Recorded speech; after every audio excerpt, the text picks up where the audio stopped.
me as well this morning.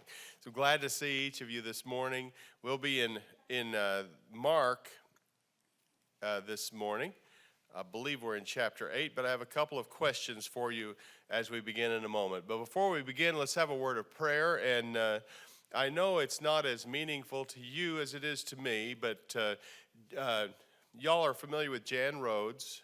And I found a connection with Jan over a dinner table not too long ago. The name Rhodes was familiar to me. I had a student with me in the Bear Valley School of Biblical Studies at the time. I think they've changed the name 3 times since, but it still says Bear Valley somewhere in there.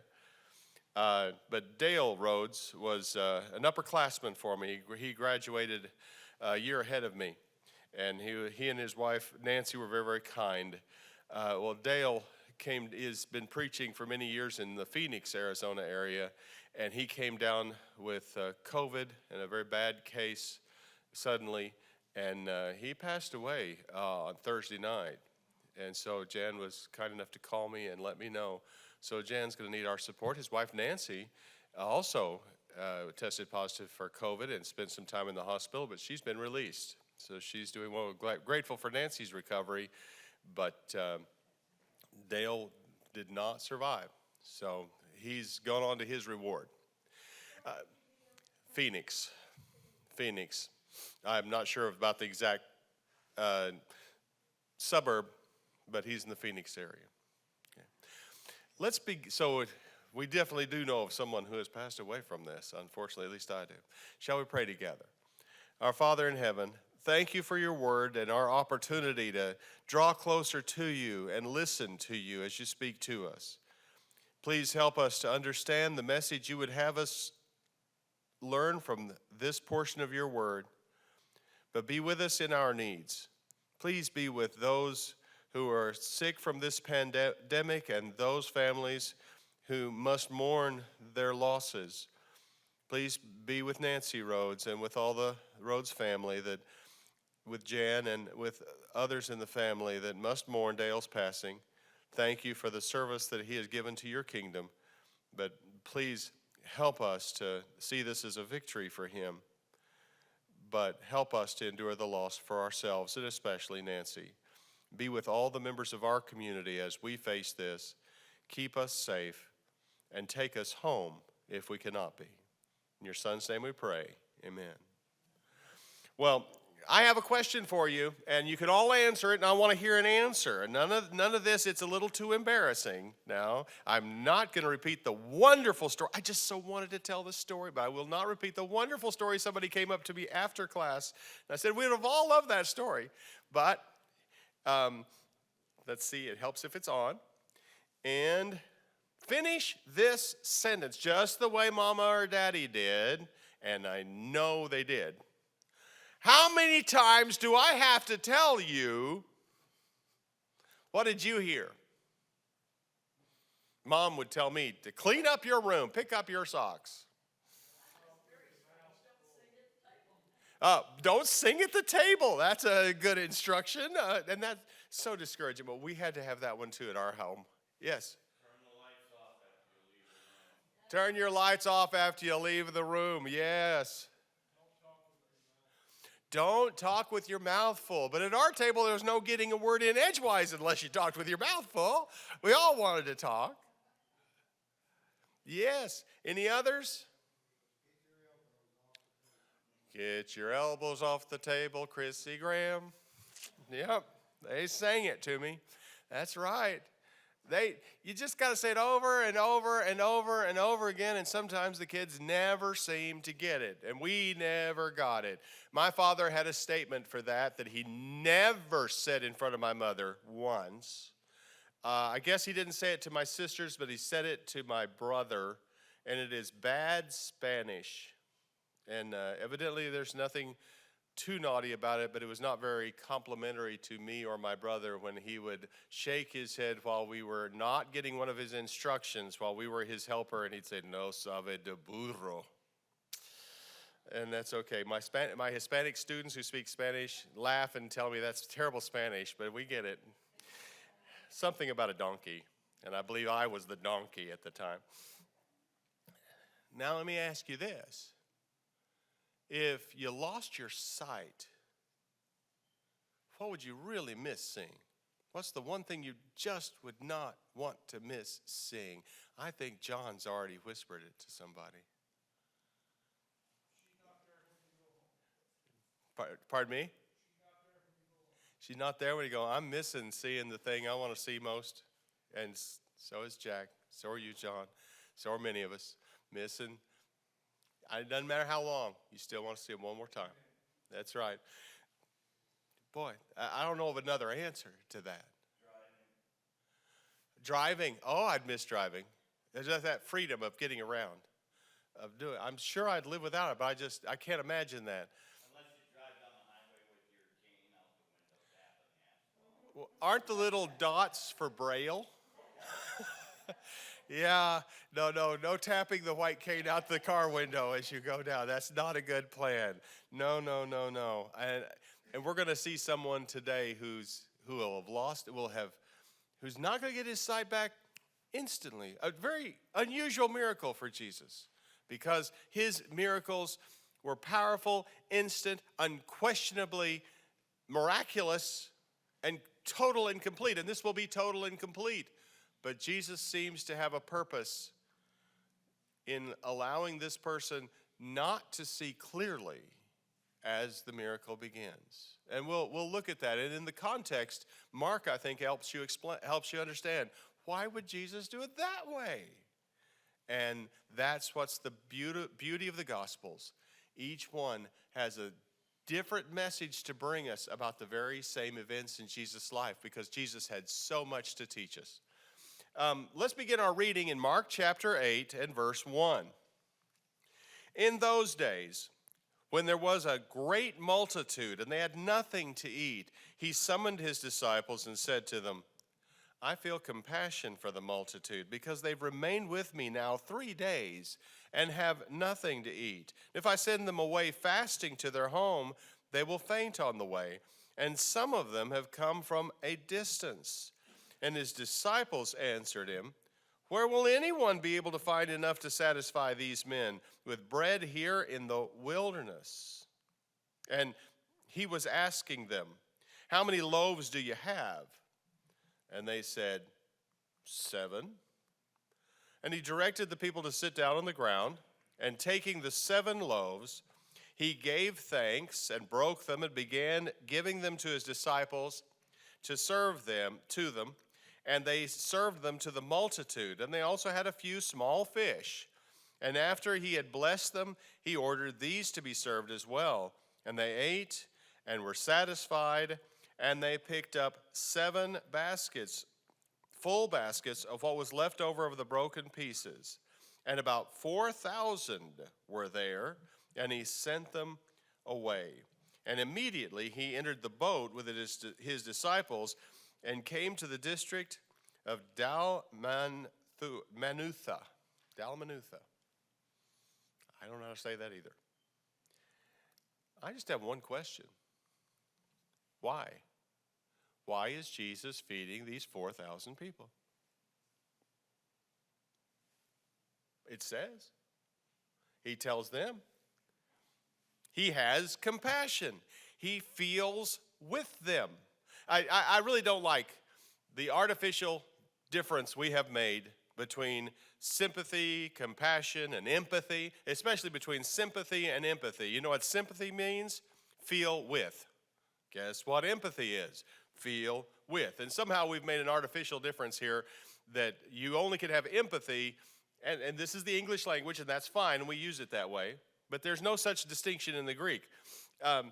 Empathy is whenever I've been through what you've been through. And to some extent, there is no such thing as empathy. We've all have somewhat unique experiences. But on the other hand, there's no temptations to overtaken you, but such as is common to man, 1 Corinthians tells us, right? And so we've all been tempted in the same ways, and Jesus has even been tempted in those ways. So we've all kind of been through it. And here, Jesus knows what it is to be hungry, probably a lot more than any of us knows. You know, our parents Mom and Dad, Mom knew what it was to be hungry, and she reminded me Dad probably never did know what it was to be hungry in the Depression. But I don't know what it is to be hungry. I mean, I think I'm hungry whenever I'm one meal behind. Whenever I've been doing something and I'm too excited to stop and eat, and then I end up hungry, that's hungry for me, but these folks have been there 3 days. What's it mean to you that Jesus this time is just going to feed them because they're hungry and he cares about them? What's that tell you about your Savior? He cares. He cares for us. He feels for us. There's some things we don't do because we don't care enough. You know, we don't slow down and drive safely on the roads because we don't care enough about our fellow citizens. And I'm not going to criticize somebody for not wearing their mask. But for some, it could be that they don't care enough about their fellow man or themselves to protect others with these masks. I'm going to wear my mask when they tell me I have to, and when I remember to. I'm terrible about remembering. But my sister made me a beautiful mask about fishing, so I'm very proud of that. I'm wearing it out of consideration for other people as much as for myself. I'm too young and healthy. I won't get, we heard about the 20-something who went to the COVID party, right? So everybody could get over COVID and passed away just this week. Very frightening.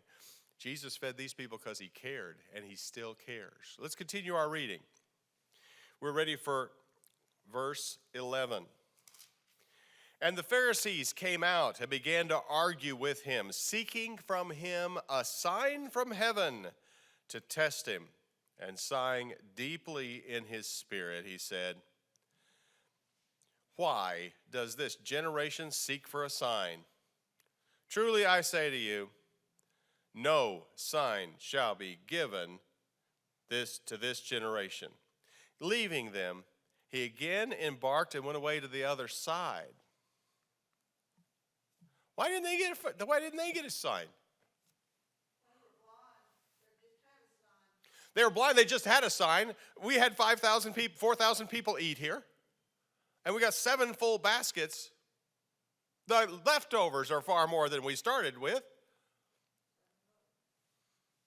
Yeah. What's the point in a sign if nobody's paying any attention to it? Why give them a sign? Oh, other times Jesus will talk about, I'm going to give you a sign. The only sign that we're going to get is the sign of Jonah. We're going to get 3 days. The Son of Man is going to be 3 days in the tomb.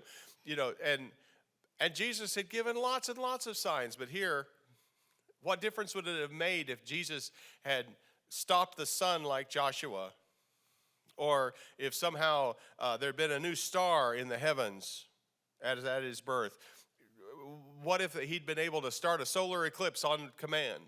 Would they have been responsive to it? He wasn't going to waste a sign on them right now. It was not effective. This is a chapter of nobody's getting the message. They're not understanding. How many times have the disciples been fed by Jesus, and they're still saying, where are we going to get enough bread? Where are we going to get enough bread? There's just no way. You got to send them away. You have to. And if that's not bad enough, Jesus is going to start talking about the whole point of his ministry, to die for us. And they are certainly not ready to hear that yet. So this is a chapter of confused expectations, and maybe that's a little hint about the gradual healing of the blind man in this chapter. Let's continue reading verse 14. And they had forgotten to take bread and did not have more than 1 loaf in the boat with them. Why is that? How much did they just have? 7 whole baskets full of leftovers, and they don't have a loaf. No. And we're talking not about a loaf of Mrs. Baird's or Wonder Bread or a pound loaf like we have here. We're talking about they don't have a tortilla. They don't have a pita. They don't have any bread at all. And so they're feeling, Of course, why do they need to carry bread? Jesus is with them. But now it's going to help you understand what's about to be said. And he was giving orders to them, saying, watch out, beware of the leaven of the Pharisees and the leaven of Herod, and began to discuss with one another the fact that they had no bread. And Jesus, aware of this, said to them, why do you discuss the fact that you have no bread? Do you not yet see or understand? Do you have a hardened heart? Having eyes, do you not see? And having ears, do you not hear? And do you not remember when I broke the 5 loaves for 5,000? How many baskets full of broken pieces you picked up? They said to him, 12. When I broke the 7 for 4,000, how many large baskets full of broken pieces did you pick up? And they said to him, 7. And he was saying to them, do you not yet understand? What did Jesus mean by leaven of the Pharisees and Herod? What's leaven? What's our name for leaven? We do not use leaven, except for we have a whole church language that nobody understands but us, right? We talk about leavened bread and unleavened bread and fruit of the vine, and we've got a Bible. We ought to call Bible things by Bible names and do Bible things in Bible ways. Amen to that. But we have to explain some of that to folks. And Jesus here has used one of those Bible words, leaven. What's our word for leaven? Yeast, baking soda, baking powder, something that makes the dough rise. So what does leaven do? It changes something. Are your biscuits mostly baking powder? You ever gotten too much baking powder, baking soda in the mix? Blech. I made the most amazing white chocolate macadamia nut keto cookies. I could eat them. One of them. I sure wasn't supposed to eat the whole batch, but I could eat one, even on the diet, and they were amazing. God made fat taste good. It was yummy. But I wasn't careful with the recipe on the first batch, and it said I needed a teaspoon or a half teaspoon of baking soda, and so I threw some in. Don't do that. Blech. You just the tiniest amount, and you got to put enough sweetener in there to overcome it. And what if you have too much yeast? You got big holes in your bread, right? A tiny amount of this goes far beyond its volume in influence. Herod's one man, but there's a whole Herodian sect following him politically. The Pharisees are a very small part of the Jewish nation, but their influence, and is their influence good or evil? Is there some resentment possibly? What do you think the disciples, how do you think the disciples reacted after we've just fed 4,000 people? Jesus is healing. Jesus is doing amazing miracles, raising the dead on occasion. He's doing nobody comes to him that doesn't get the miracle they need if the occasion is right. Jesus would heal them all. And the Pharisees say, how about a sign? Nope. You're not getting a sign. There'll be no sign given to this generation. What do you think the disciples' response to that was? I don't know, but in Matthew chapter 13, the disciples, whenever Jesus says, they're blind God, whenever Jesus says, every plant that my heavenly Father hath not planted shall be rooted up, his disciples tell Jesus, don't you know the Pharisees were offended at that?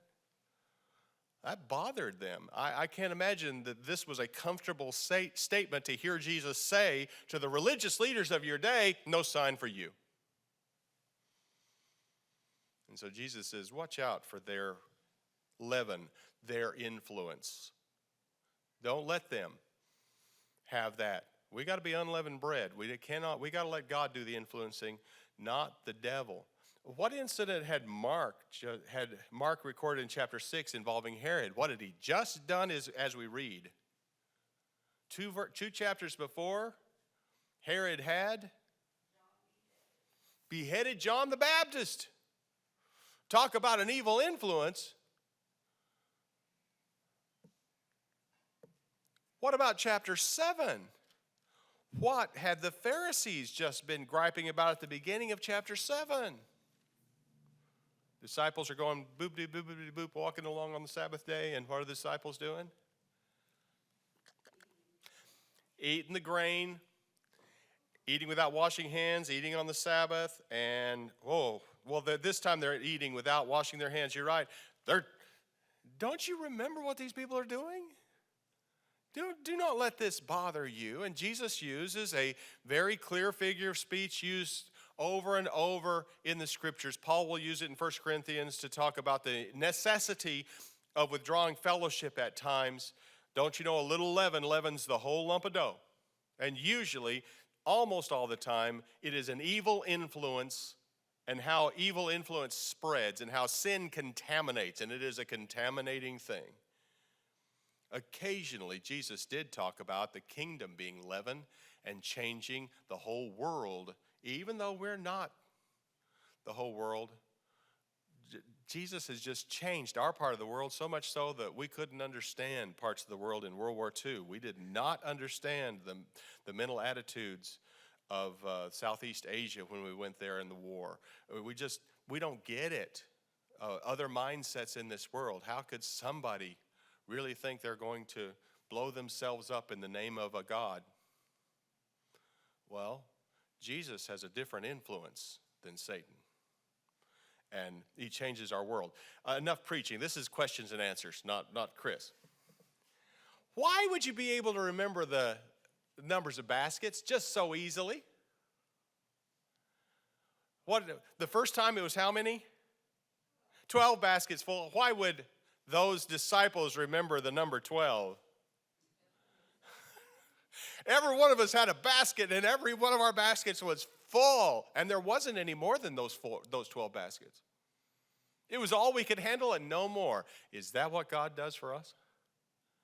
You ever had all you could handle, but it stopped just then? You know? I've had a few times in my life, have you, where I had all I could handle. And if God had let one more thing come on there, I guess I'd have handled it, but I don't know how. And sometimes God blesses us in ways just what we need, isn't it? God knows just what I need, we sing. Why the second time? How many baskets was it? Well, they just did that one, right? They're on the return trip from that meal. And what's the significance of the number of baskets of food then? And these were big baskets, so it may have been the same amount of food. How many baskets? 7. Have you heard that number before? Are you going to hear it again? Where do we hear the number 7 over and over and over again? The book of Revelation, 7 churches of Asia, 7 bowls of wrath, 7, 7, 7, 7. That's all you need. That's God's perfect number here. They're going to remember that. So they remember those numbers. Do you think it was accidental that those numbers came out? No, there's no accidents in God's words. Mark chapter 8, let's go on to verse 22. And he came to Bethsaida, and they brought a blind man to Jesus and implored him to touch him. Stop a minute, wait a minute. What's gone on just now? No sign for the Pharisees. They're not listening. They don't understand. The disciples are feeling guilty because they have no bread in here. Jesus must be talking about bread, about leaven. We forgot our bread. Is there a lot of understanding going on right now? Or a lot of confusion? This is our chapter of confusion. If you'll keep that in mind, this miracle makes so much more sense. Jesus isn't doing this gradually for the blind man. He's about to embark on a lesson for these disciples they will not get in a moment. They need to understand sometimes you see the world bright and clear, and sometimes you see trees walking around. Taking the blind man by the hand, he brought him out of the village, and after spitting on his eyes, that is not social distancing, and spitting on his eyes and laying his hands on him, he asked him, "Do you see anything?" By the way, if you catch anything from Jesus, you're going to want it. And he looked up and said, "I see men, for I see them like trees walking around." Trees don't walk, so I knew it was men. And again, he laid his hands on his eyes, and he looked intently and was restored and began to see everything clearly. And he sent him to his home, saying, "Do not even enter the village." Why do you think he's healing him gradually?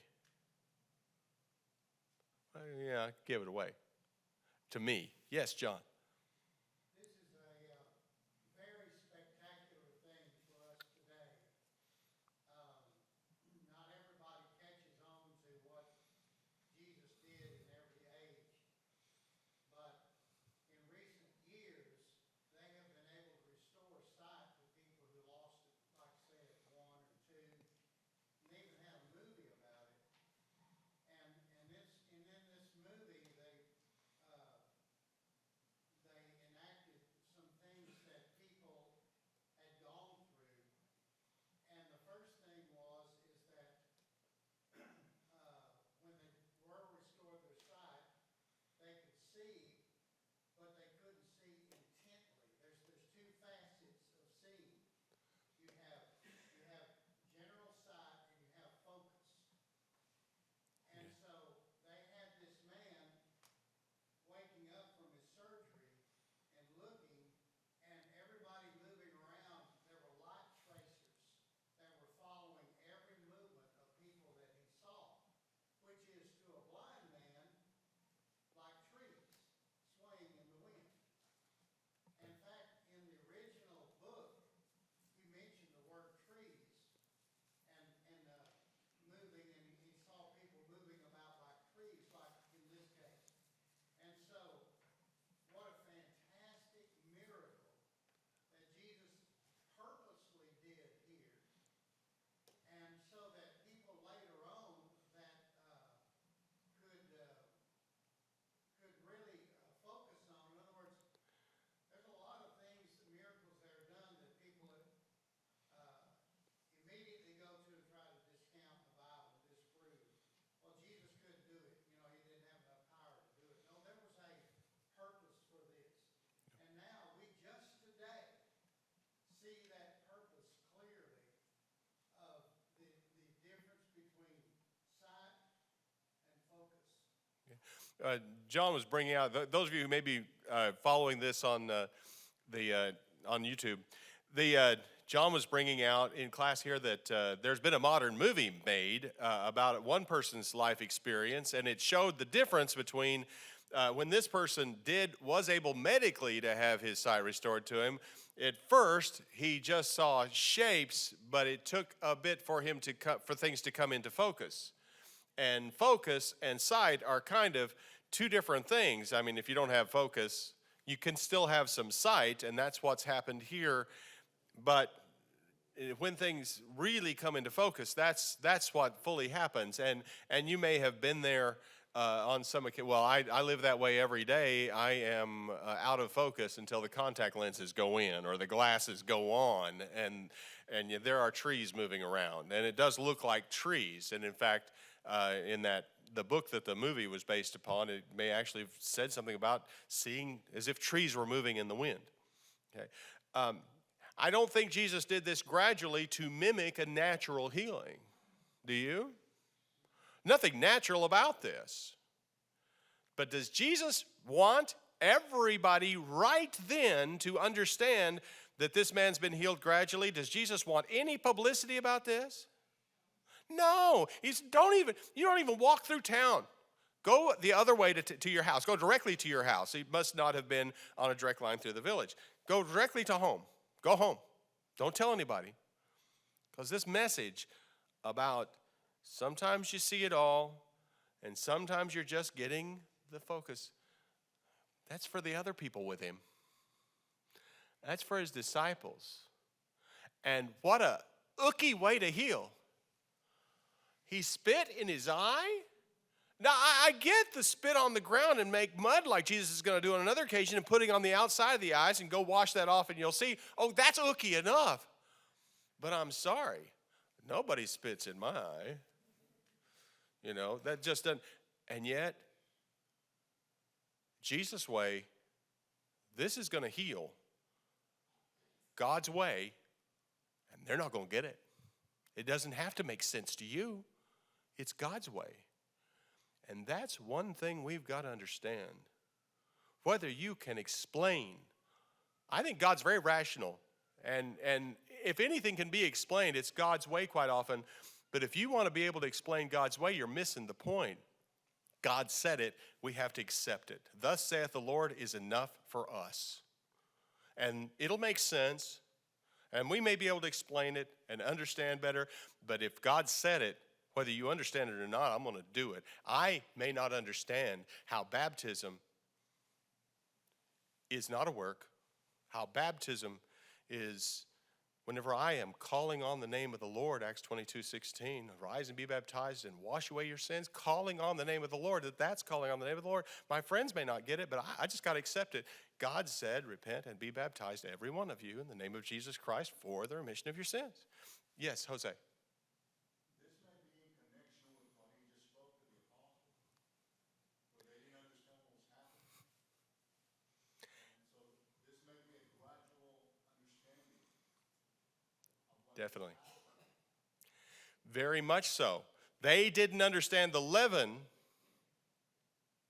And if you don't think they didn't understand that, let's keep reading. You'll be amazed at what they don't. Now, why is this healing taking away from the crowd? Nobody's to see this but Jesus and his disciples and the friends who brought him. Why make this private? Does Jesus want to publicize that he spits on people? Does he want to publicize that this miracle is going to be gradual?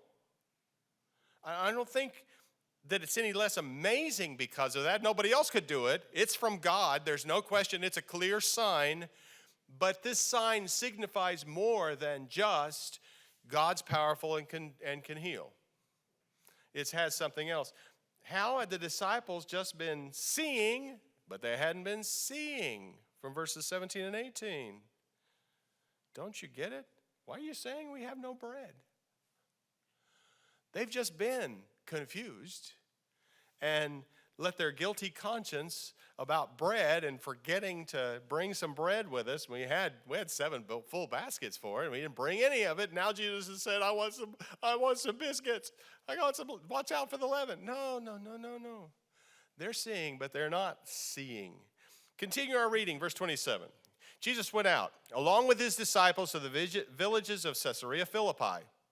And on the way he questioned his disciples, saying to them, who do people say that I am? They told him, saying, John the Baptist, and others, Elijah, but others, one of the prophets. And he continued by questioning them, but who do you say that I am? Peter answered and said to him, you're the Christ. And he warned them to tell no one about him.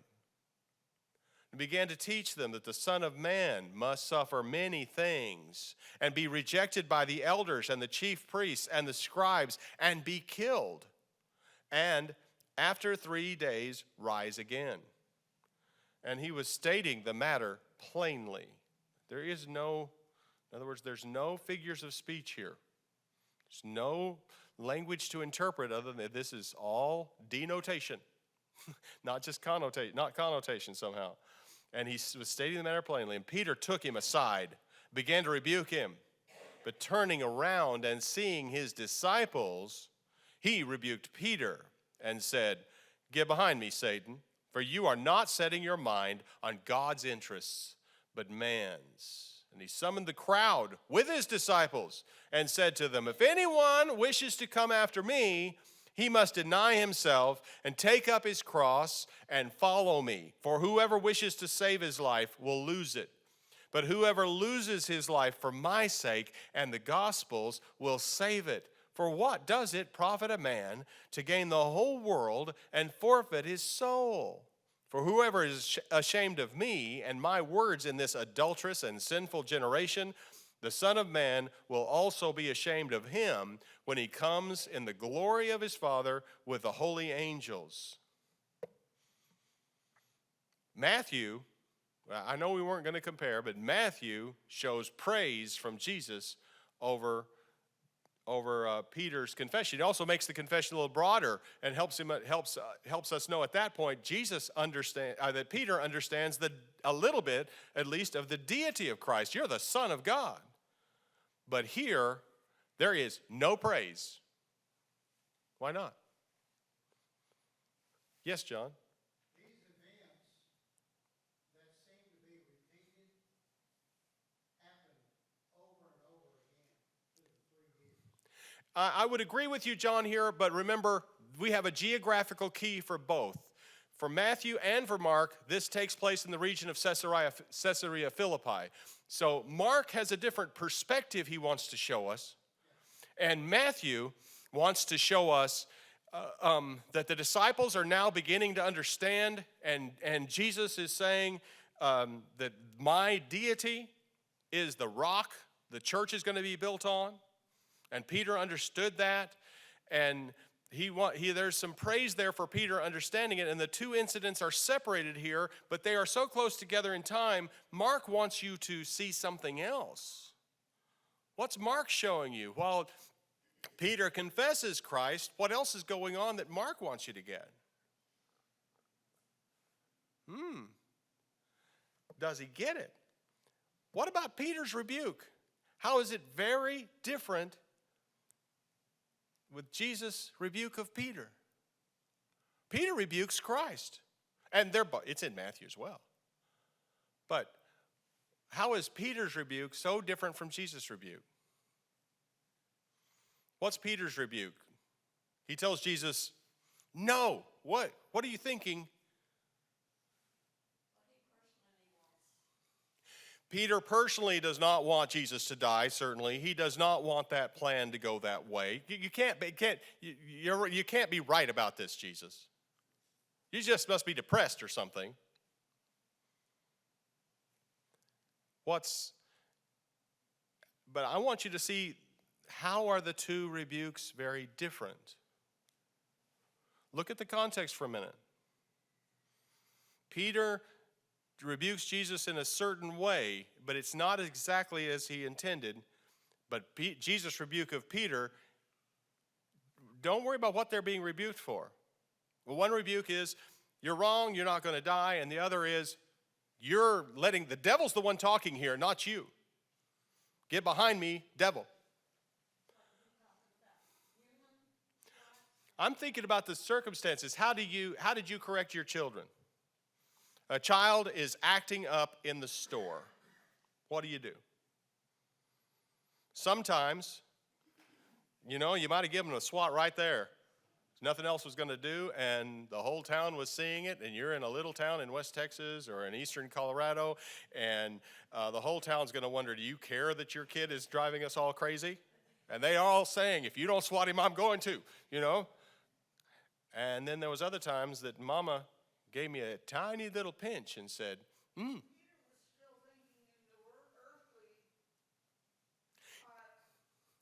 Peter's thinking,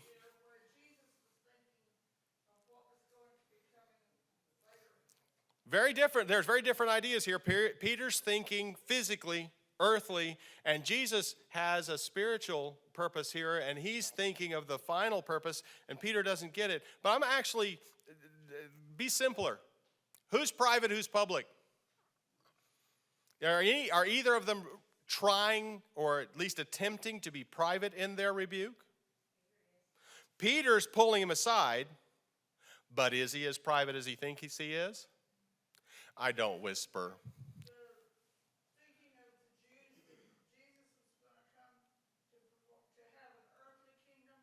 Oh, yes, that's very definitely in Peter's mind. Billy was telling us, isn't this something about, doesn't this have to do with the Jewish idea that Jesus was going to come, or the Messiah was going to come and have an earthly kingdom, drive out the Romans, and we restore David's kingdom just the way it had been before?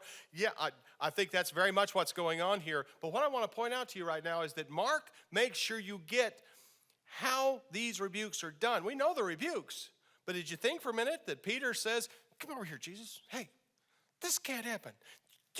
What are you talking about? This can't happen. And he's doing it privately. But is it private? Jesus looks on his disciples. Is Peter the only one who gets it? My dad never did anything very quietly, and I don't. my whisper is heard in 3 counties. You know, I mean, I just am not a quiet person. And sometimes the family would have to remind me that everybody hears what you're saying, Chris. Okay, I get it.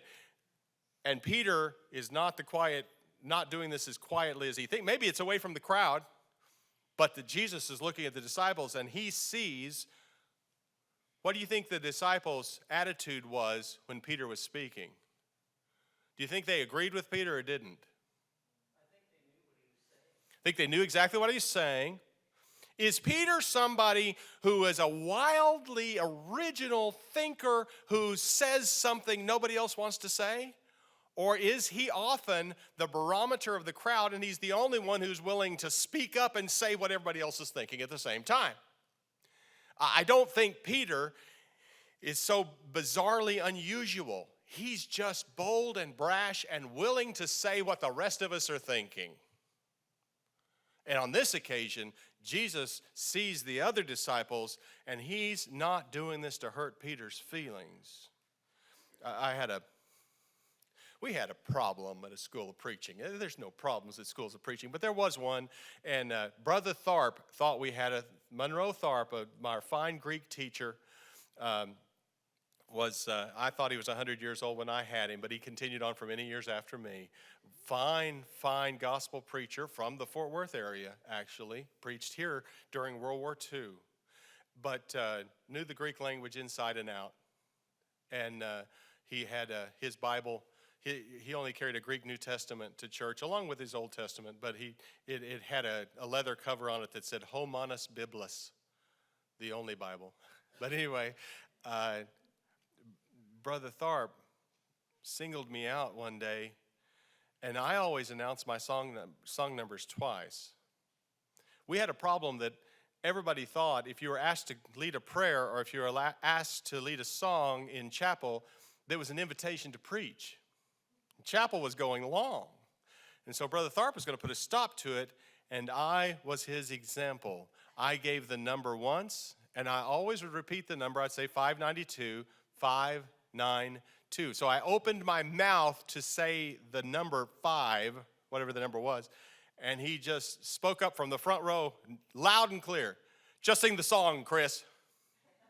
3 times I tried that, and he just said, just sing the song. I shrugged and started the song. And he apologized to me afterwards and said, that wasn't for you. You're actually the best one.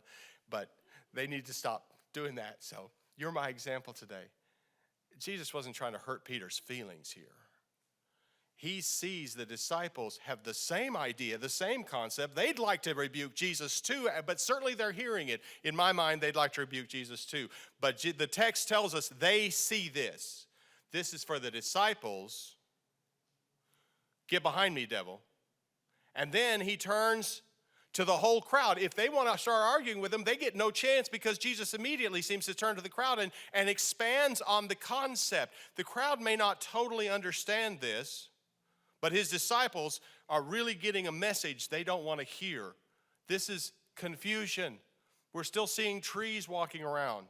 Jesus is telling them and introducing the idea, I have to die for this to work. I'll be resurrected. They're wondering what he means by resurrection. Did he stop addressing his disciples when he called the crowd to him? I don't think so. They're right there. They're still listening. And this message is for them. You got to die with me if you have to. We've all got to be willing to die. And the whole crowd's got to be willing to die. I'm willing to lose my life to gain it. You've got to be willing to do the same. And we all have to get that message internalized. But the disciples, we're still seeing trees. They didn't quite get it. And it's going to take till the resurrection of Jesus and Jesus appearing to them after them. I think the road to Emmaus is a perfect example. Jesus opened the scriptures to those 2 men he was walking with, and they finally see that the Christ has to suffer these things and rise again. But they just cannot. They cannot, and just like we cannot, I cannot grasp gravity. It's here, but you don't try to explain it to me. I don't know the math. It's never going to happen. How did Jesus teaching in verses 34 through 38, summoning the multitude to him, just continue his teaching in verses 31 and 32 I've got to die and be resurrected.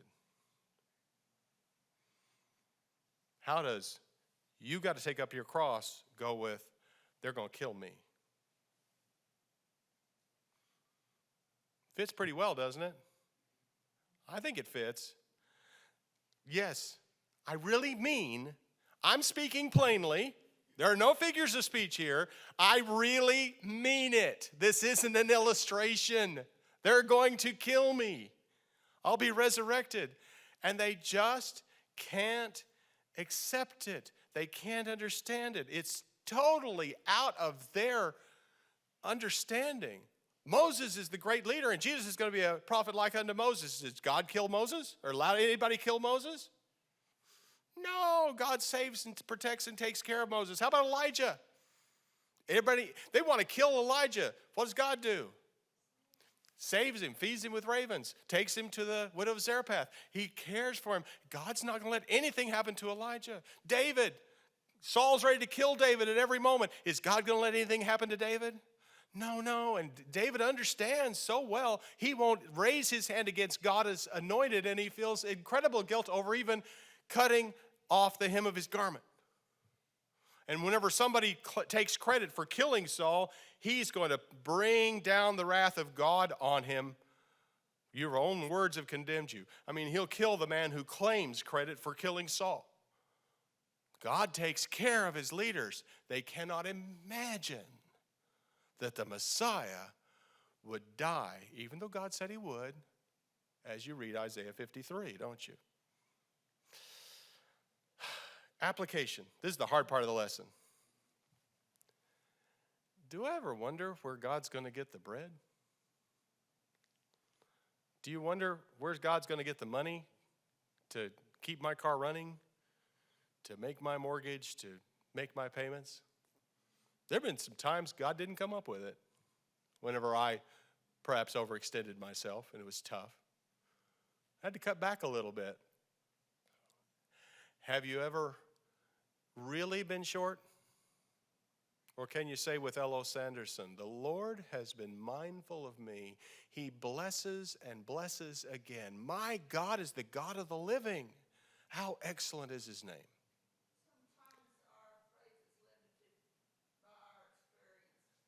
Absolutely. Sometimes our faith is so limited by our experience.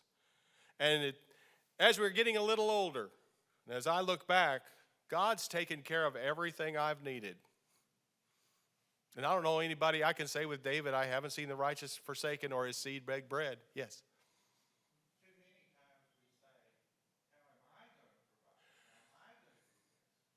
Instead of, how is God? So often, you're so right, Jimmy. So often we're saying, how am I going to provide? How am I going to do this? What am I going to do? And we never remember what God has done in the past, and it is in God's hands. We don't give God credit, and we don't rely on him as much. And we're always saying to ourselves, oh, we forgot to put bread in the boat. I'm not suggesting we live our life without planning, but let's trust the Lord. Let's ask him for what we need, truly believing he can provide it and cares. He sees us hungry and he cares. Yes. Which is like the parable of the GPS. The parable of the GPS. Now, I'm going to have to repeat a little of this as we go. Well, the GPS, Susan and I have gone all over the country doing home mission. So you guys have gone all over the country doing home mission work with your GPS. And what happens is that Susie's the navigator. So Susie's the navigator. You're the driver. And so I say, well, what about this turn? Or what about that turn? Or whatever. Why don't we stay on the road? And she says, the GPS says to take a right here and go around.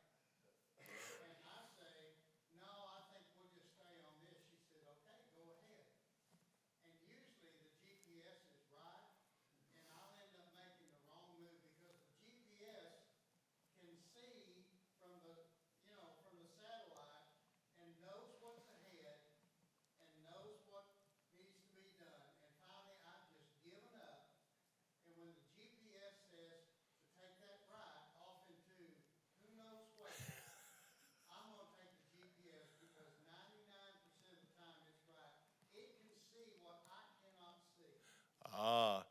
GPS can see what you cannot see. He wants to argue with the GPS. His wife is there saying, this says to turn right here. He said, well, why don't we just go straight because this is the main road? That seems confusing. I don't want to do that. And then 9 times out of 10, there's a good reason why the GPS took you off on this other route. By the way, never put in your GPS, at least not the old cheap version I had, give me the shortest route possible. You'll go over more dirt roads in Oklahoma than you ever knew existed. But trust your GPS because the GPS can see what you can't see. What a perfect message. Trust God.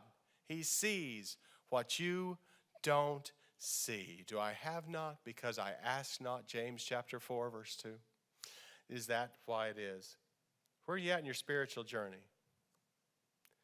Are we still blind? Have we really got clear focus? Or are some of us needing a little vision correction? It's a gradual process, and I've been growing. I don't know about you, but I have not gotten to the point in reading God's Word that I can stop now because I got it. Every single time I read the same passages over and over and over again, God shows me something in the Word. He doesn't give me a whisper in my ear, but there is a new message there. I'm loving the study of Mark. I've never looked at Mark this way. But that miracle just opened to me. How about you? The disciples don't get the idea about leaven. They're not understanding what Jesus is saying. And here, Jesus is about to tell them, I'm going to die, and they're not going to get it. And he's going to have to tell them, the message seems to be, trust me. I mean it. You'll get it. You'll see it. You're not going to right now.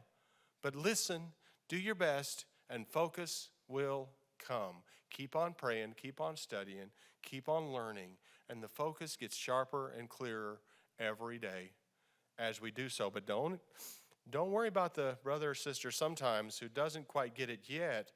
Don't say, you're wrong right now. Just start teaching. Start reading. And say, have you thought about this verse? What do you think about this has to say? And remember, we're all growing. That doesn't mean we let people stay blind. Does your relationship with Jesus affect your lifestyle?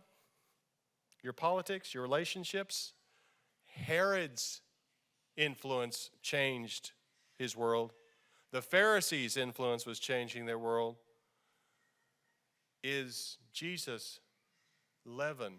Jesus, he's the lump. We got to make him our whole life, not just a little leaven. But has he changed as that influence? Which way is the leaven changing your lump? Which leaven is changing you?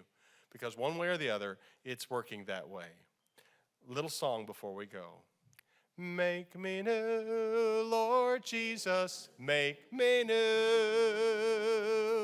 For it seems that in so many ways I'm not enough like you. Take this weary vessel I have been and mold me once again.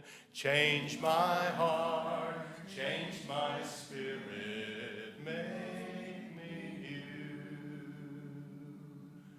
He will. He will. But it's not going to happen all at once. We're going to keep growing and growing and growing. What is that song, Mike? Grow, grow, grow. We grow, grow, grow. Got to keep reading our Bible and pray every day, and you'll grow, grow, grow. Let's keep growing. We'll see you next week, and next week, I'm going to Colorado. I'm camping for a week, but the lesson's already in the computer. We'll be talking about the Transfiguration next week.